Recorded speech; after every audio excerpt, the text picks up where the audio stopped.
Now let's go on and look at what it says in verse 5.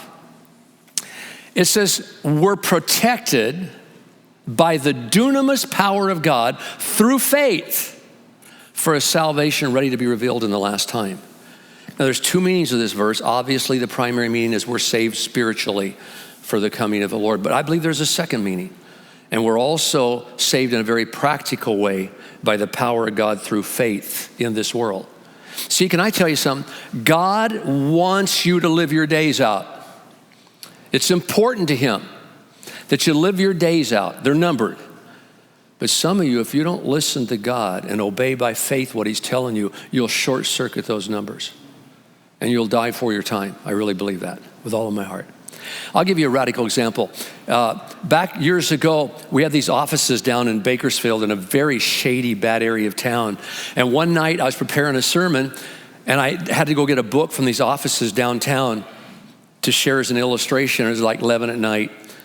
And I drive down there, pitch dark. These offices were dark. One little porch light, that's it.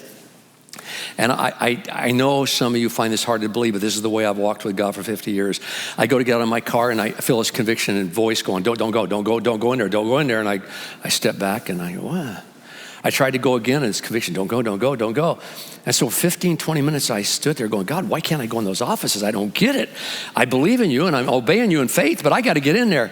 And as I continued to pray, some dude jumped out of the bushes about this far from the door. He'd been there the whole time. He would have got me when I went in. And he took off running. God says, now you can go in.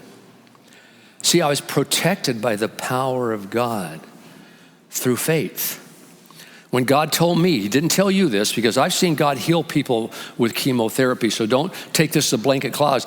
But when God told me to throw away all my chemotherapy at a time when it was the only thing keeping me alive, that was a very, very defining moment.